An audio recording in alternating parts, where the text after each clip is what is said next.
चारि पदार्थ आम्भकु न देले इंद्रपद तुम होइब शेष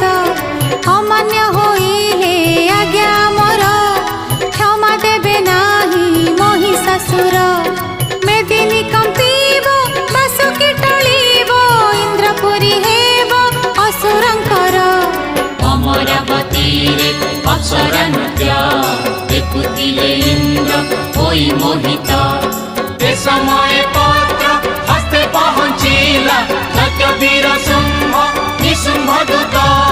चिठी पढ़ी इंद्र करिले कोप छार असुरंक एते बहप पिता लागिलाणी प्राण के तांकर लिभिब एथर जीवन दीप क्रोधरे अस्थिर होइले इंद्र असुर मानुनी सूरज चंद्र